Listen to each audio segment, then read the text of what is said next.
the newest episode of Will They Make Good Movies Out of These Comics? We have Night Terrors by DC. We have Doctor Strange. We have Captain Marvel. We have a whole bunch of independents from Image, etc. Will they make good movies, though? Find out in this episode.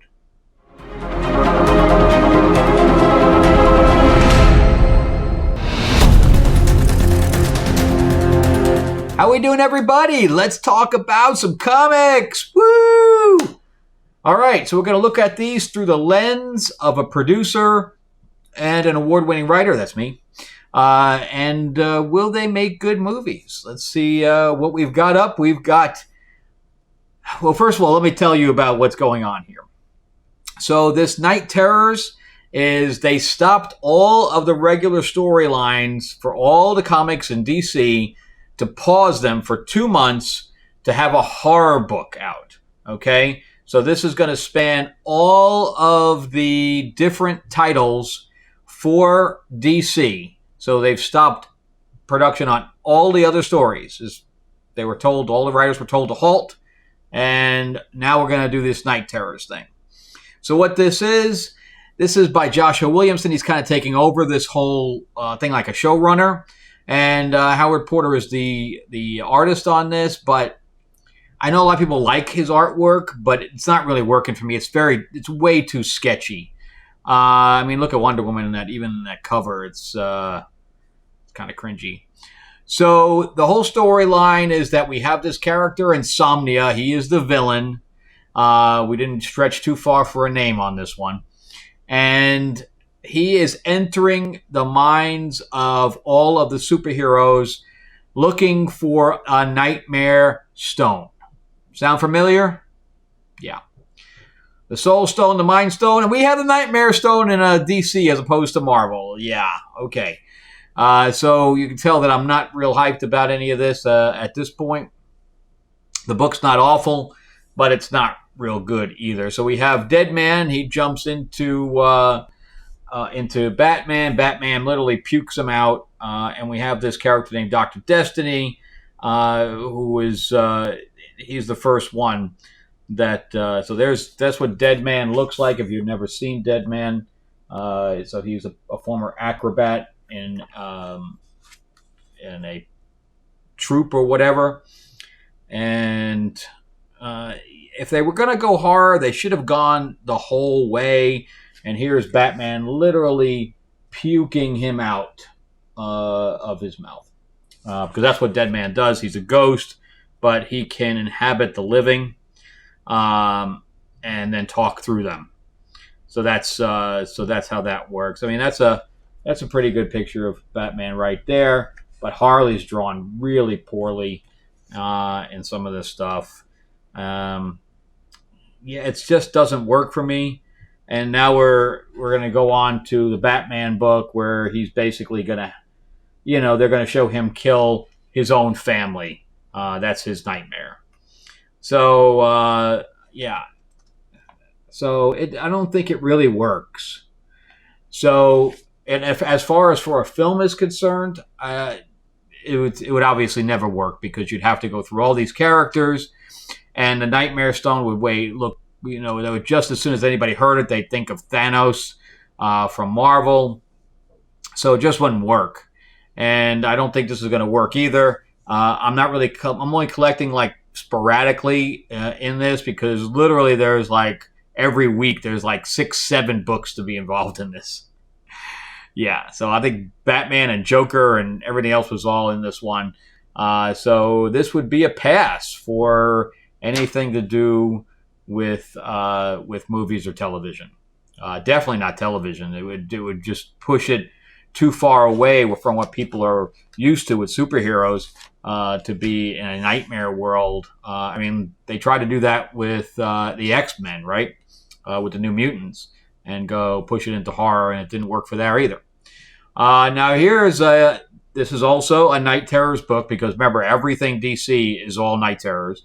But I haven't seen Rose in forever, so I decided to give this one a chance here. So she was in the Arrow show, not done well at all. She is Deathstroke's daughter.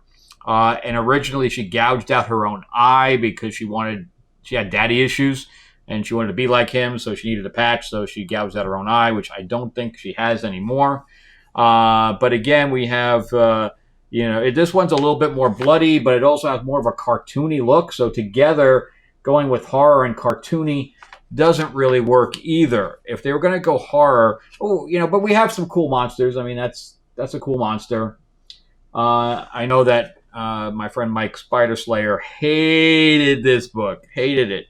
I didn't hate it, but that's a really nice picture of her. I think actually that's of all the stuff. So anyway, she finds a girl, and this is where my problems are with this. So she finds a young girl, which she realizes is her younger. And she never questions the world she's in. She never questions about why do you look like me? Why all this stuff? She has questions absolutely nothing. And instead of Deathstroke, she calls him Murder Man. But again, the monsters in here are pretty decent. Nothing special.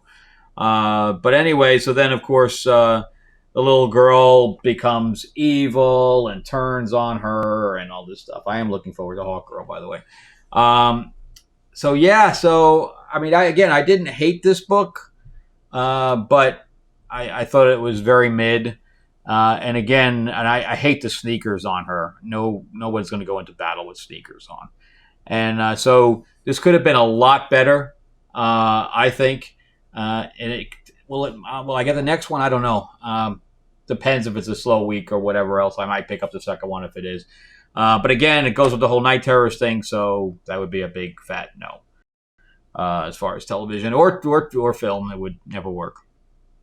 All right, so now we're going into Venom Lethal Protector. This should be a 2. The 2 is missing. So this is the sequel. And so in this, I think this is the end of the run for this. I think it's Michelini is doing this, and the artwork is very good. But this is basically Venom versus Doom.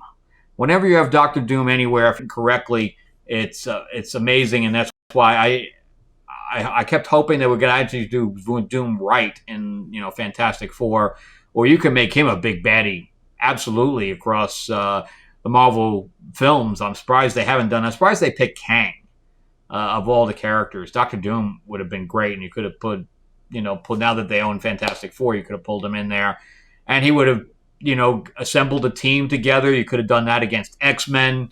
There was a bunch of stuff you could have done with Doom. And again, I don't know what Kevin Feige's doing. I mean, I think he's just on so much drugs at this point. But anyway, so the last issue, Eddie Brock, and if you watch the movies, you'll know who Eddie Brock is.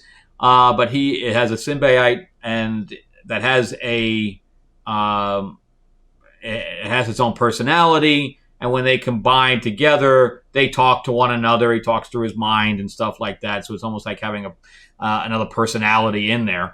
And so Doom tricks him into basically to the point where Doom could take the symbiote from him, which is a neat idea. But I don't think they went far enough from it because, I mean, that's a pretty good pick right there of Doom with the Venom symbiote. So it has a good idea. I just don't know if it was done well enough. And Silver Sable, which was a big part of the beginning of this, she only really appears at the very end of this to kind of help him. I do like how he gets the symbiote back.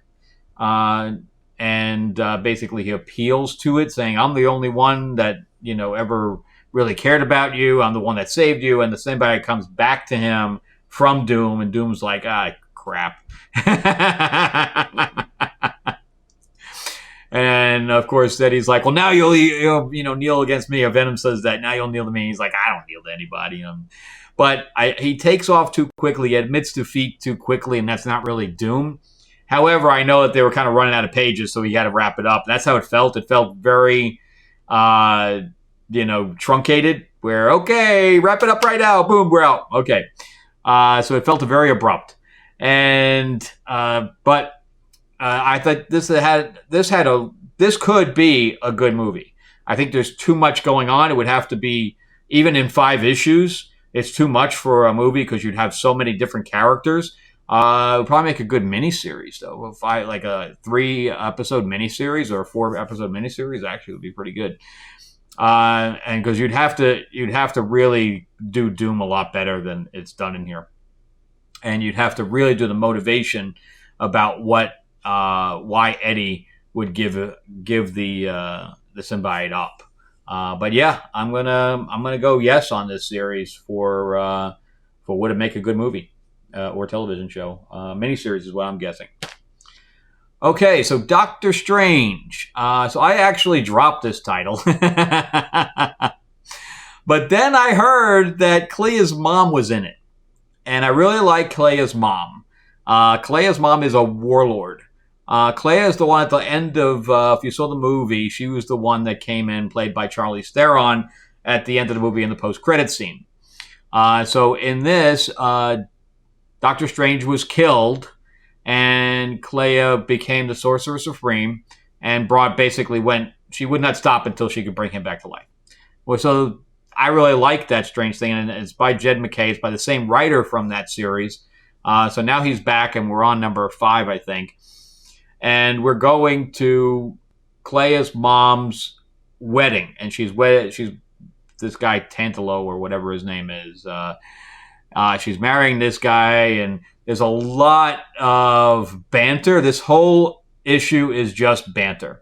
Because Doctor Strange is like, yeah, I'm at a wedding with 2 guys that killed me, or 2 people that killed me. So it has some good banter in it. I actually enjoyed this issue, but the end destroyed it for me. It had me hooked all the way till the end. So, and Clay is in, they had some good, dresses and stuff like that in here because they're at the wedding. I'm not really a big fan of the cartoony art. And then you have, Dormammu, who's Clea's mom's brother. I guess that makes her uncle, Clea's uncle. He officiates the wedding. And so he's just insulting them the entire time. So then these things show up, and they have a pretty good fight scene. But again, the reveal at the end destroys it for me. So we have this alternate Doctor Strange show up. I don't know. Yeah, having the wedding in a movie would be a good setup for another story, and you could introduce her mom. But again, you'd have to introduce Clea, which we haven't even done the films yet. But let's assume that we have been introduced to Clea already, and this would be like Doctor Strange number 5 or whatever. Because we had maybe 3. Well, 3 because we have Doctor Strange 2, which was technically that was Doctor Strange versus Wanda. That's what they should have called the thing. So this would be basically if we made a number 4. If we made a movie number 4, this would actually be good.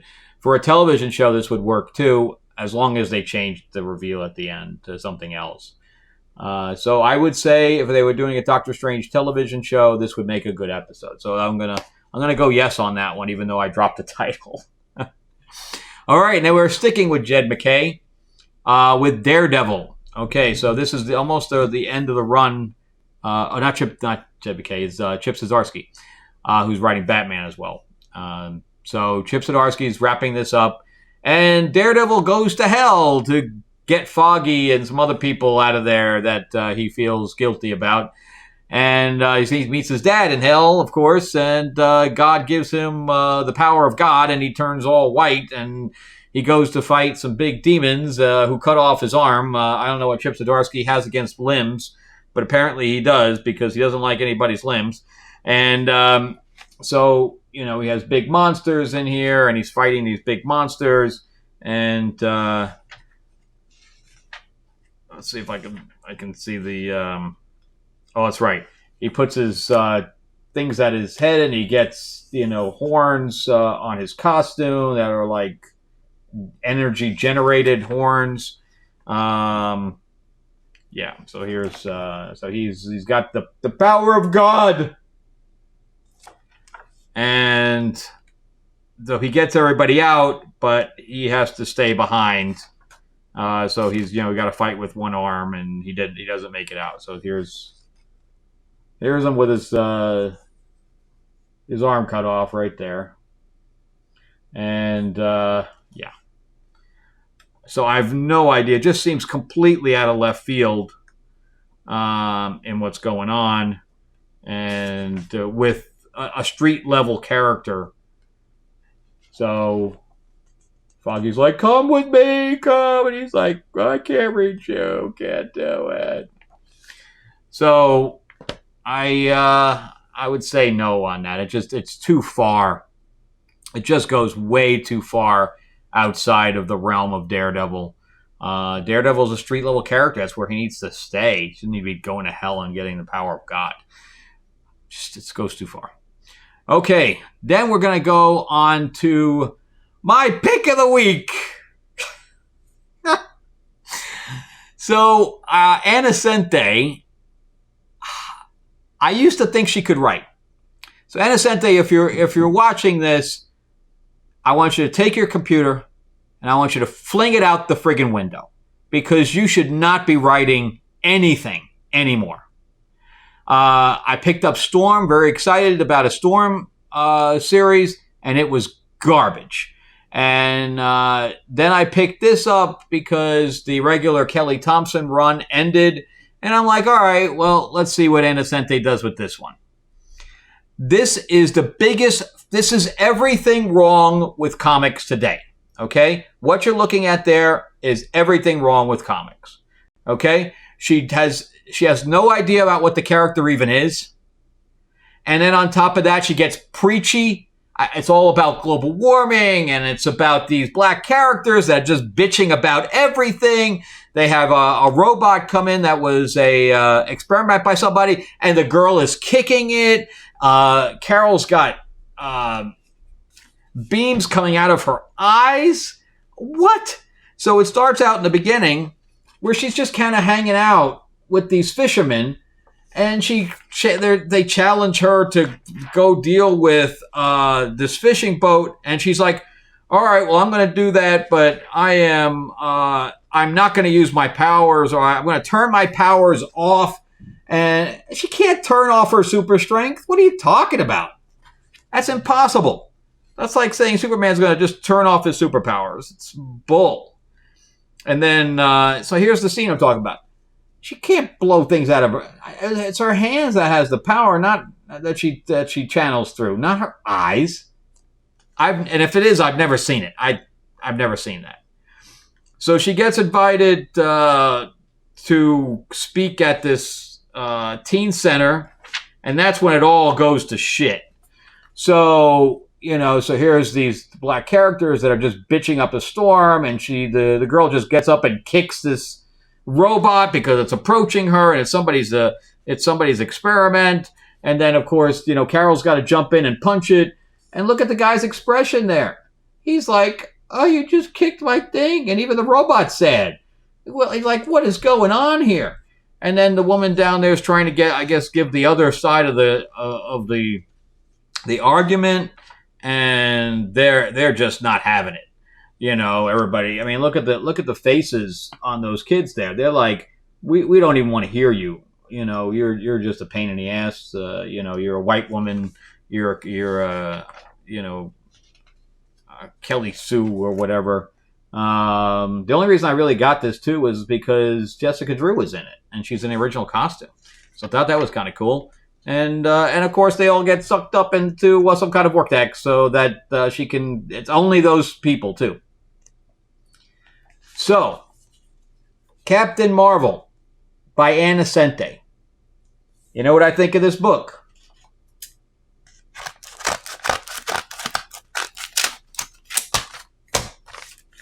Garbage.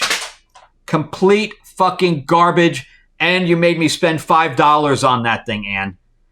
So quit it, man. Quit. We don't buy comics to get preached to about all the stuff that's in the world. That's not why we buy comics. And if that's what you think it is, then please put a note on it. This is for your own health. You have to read this. So anyway, that was $5 I just ripped up. And I will never touch anything that she ever does. It's kind of like Mariko Tamaki, where I don't ever touch anything she ever writes. So, does it make a good movie? Hell no, it doesn't make a good comic book. It's garbage. Just garbage. Okay, moving on to Torrent. Now we're in the Independents. This is about a former superhero that loses her powers but has her family murdered. So she goes on a killing spree to get revenge. This is number 5. I haven't read any of the others, so I have no idea where it connects. I'm just going to go through this one quickly because, I mean, there's nothing in this book whatsoever. And the artwork is really, really amateur as far as I'm concerned. Really, I mean, look at, that's supposed to be her there. It looks like she has a mustache on. Yeah, it's just bad. I mean, Image won't even return any of my emails, and they're publishing this. So I was not engaged in this at all. It was, I would stay away from it. It was not good, and would definitely not make good on any kind of visual medium. So I'll pass on that one completely. There's not really much to talk about. So let's go into Gun Honey, which is kind of a pulp spy thriller. It's like espionage, but really not really, because you have this character, Joanna, and she's with this other guy, and she has to fake this other guy's death. So he's about to get killed, and she kills him instead. Of course, he's not really dead, so the other murderers leave, the other assassins, and then she and him decide that they need to get out of town. So they hire this other girl who is, I guess, a former lover of hers, because there's some lesbian kissing going on. And the artwork is okay. So we got plenty of nudity and stuff like that. But, so there's Dahlia on the bottom. That's the ones that she hires to basically take their identity. But I didn't get that. So, and then we have this character here, which I'm really interested in. Sarah, who's this assassin here. She went and killed this government official. So she's got me more kind of intrigued than anybody else. So here's, lesbian kissing scene. And that's actually the person in the red there is actually a guy. So they dressed him up like a woman as a disguise. So then her and her partner Caesar, Dahlia, who are taking Joanna's place and Brooke's place. So she has a little tussle, but I didn't realize. So there's see the wig there. I didn't realize it wasn't her. And I'm like, oh wow, the person there has blonde hair like Dahlia. I'm like, oh, that is Dahlia. Okay, I missed all that completely with the changing. And then she comes back and she finds her partner, crucified, basically. So interesting stuff. This would be more like a Cinemax, more like a Cinemax type of series. But I could see it. I can see it definitely as like a series that's on like Skinemax kind of thing, where it's got nudity and every other scene. All right, then the last one. We have Hunt, Kill, and Repeat. And before we do this one, remember to, I should have done this earlier, but remember to like and subscribe. I am trying to grow my channel. So if you're enjoying my content, I appreciate it. And, we do movie reviews and comic reviews, and we do playthroughs from board games. So it's a little bit of pop culture all over the place. And, hope you guys are enjoying it. I am trying to get monetized, so the longer you watch my videos, the better off for me, because I need to hit 4,000 watched hours before I get monetized. So that's a little bit. All right. So again, jumping into Hunt, Kill, and Repeat. I know a lot of people don't like this one. So this one is about Artemis. as Kill Bill. So it is, what if the Greek gods were in Kill Bill? So we have Artemis, who was pregnant with a human's kid. And Zeus said, I'm not liking this. And she kills the human, that's her husband, and also kills the child that was in her. So she's now out for death of all gods. So again, that's pretty much what we have. We have this Kill Bill type of revenge thriller mixed with the Greek gods. So we have... so she's hooked up with those guys, and Athena is hunting her. Okay, so we have Athena hunting her, and her with the help of her friends.